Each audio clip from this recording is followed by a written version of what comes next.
तमाम सारी चर्चा हुई, सुप्रीम कोर्ट ने जो टिप्पणी की उस पर भी चर्चा हुई, लेकिन चर्चा इस बात पे नहीं हुई कि अग्निवीर के ऊपर दिल्ली हाई कोर्ट ने क्या कहा, इस पर चर्चा नहीं हुई।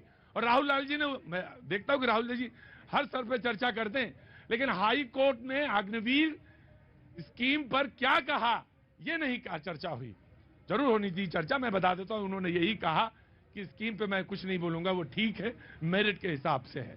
लेकिन बातचीत का सिलसिला शुरू करते हैं। सबसे पहले ईशान बोलना चाहते हैं।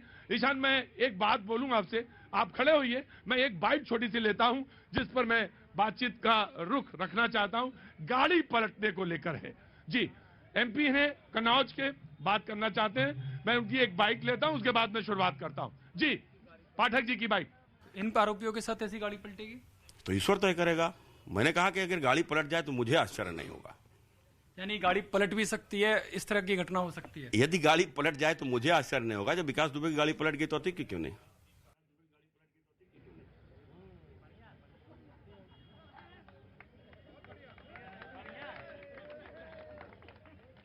अगर विकास दुबे की गाड़ी पलट सकती है तो अतीक की गाड़ी क्यों नहीं पलट सकती? मैं इस पर एक सेंटेंस बोलूंगा, और वो सेंटेंस ये है कि अपराधियों का बिल्कुल समूल नष्ट होना चाहिए, लेकिन होना चाहिए, मैं जानता हूं, लेकिन कानून जो कहता है उसके दायरे से चलेंगे, ये मैं कहता हूं। गाड़ी नहीं पलटनी चाहिए, ये नहीं अच्छी, लॉलेस नहीं है इस देश में, कानून है। अगर मैं सुप्रीम कोर्ट में बिलीव करता हूं तो मैं यही कहूंगा, बाकी कहने को तो मैं कुछ भी कह सकता हूं।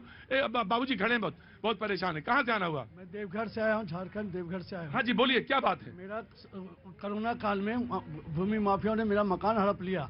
झारखंड में? हाँ, झारखंड मकानी कब्जा हो गया? हाँ जी, भूमाफिया ने? हाँ, 6 करोड़ का मकान था, 5000 स्क्वायर फीट का मकान था। हाँ जी, मैंने राष्ट्रपति को भी लेटर आया हुआ है, उनका भी नहीं सुना। मैंने प्रधानमंत्री को लिखा, प्रधानमंत्री ने भी लेटर दिया चीफ सेक्रेटरी। झारखंड में? जी, देवघर में मेरा मकान हड़प लिया। किसने? भूमि माफियाओं ने। आज चर्चा तो मैं कर रहा था यूपी की, और बात मैंने पूछ ली झारखंड की। एक काम करिए, वैसे तो वो हमारे मुख्यमंत्री हैं। 1.5 साल हो गया एफआईआर होते हुए, अब पुलिस प्रशासन कुछ नहीं कर रहा है। मैं डेढ़ अदम भगत रहा हूं पूरे परिवार साथ, इन्हें घर में रहने का है न कुछ है। मैं यहाँ भी धरना दे रहा हूँ 7 दिन से, ये देखिए 7 दिन से यहाँ। मैं झारखंड की प्रशासन से, झारखंड की पुलिस से, सरकार से ये अपील करना चाहता हूं कि निश्चित तौर से, बाबूजी देख लिया मैंने, निश्चित तौर से कार्रवाई होनी चाहिए, वैसे ही सख्त कार्रवाई होनी चाहिए जिससे कि अपराधी डरे और अपराधी घबराए। ईशान कुछ बोलना चाहते हैं, देन आगे बढ़ता हूं। जी, देखिए, अभी आपने पाठक जी की बाइट दिखाई, वो कह रहे थे कि गाड़ी पलट सकती है। उत्तर प्रदेश की सरकार ने ऐसा तो कुछ नहीं बोला कि गाड़ी गलती से पलटी या जानबूझ के पलटाई गई, तो वो खुद ही संशय उसमें पैदा कर रहे हैं पाठक जी, जो कि भारतीय जनता पार्टी से आते हैं। इसका मतलब ये है कि भारतीय जनता पार्टी जो है वो लॉ एंड ऑर्डर में बिल्कुल बिलीव नहीं करती है, बिल्कुल नहीं मानती उसमें।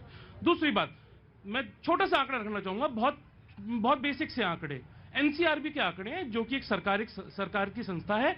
वो कहती है 2017 में उत्तर प्रदेश में 4300 मर्डर हुए, उसके बाद 2018 में लगभग 4000 मर्डर हुए, उसका 2019 में लगभग 3800 मर्डर हुए, 2020 में 3700 मर्डर हुए, और उसके बाद लगभग 2021 में भी उत्तर प्रदेश सबसे ऊपर रहा क्राइम में, और 3700 मर्डर 2021 में भी हुए। तो ये कुल मिला के लगभग 19-20 हजार लोग हैं जिनके मर्डर हुए हैं। इन सभी लोगों को मैं चाहता हूं कि योगी आदित्यनाथ उनको जमीन में दफना दे। क्यों नहीं दफना? जी, बीजेपी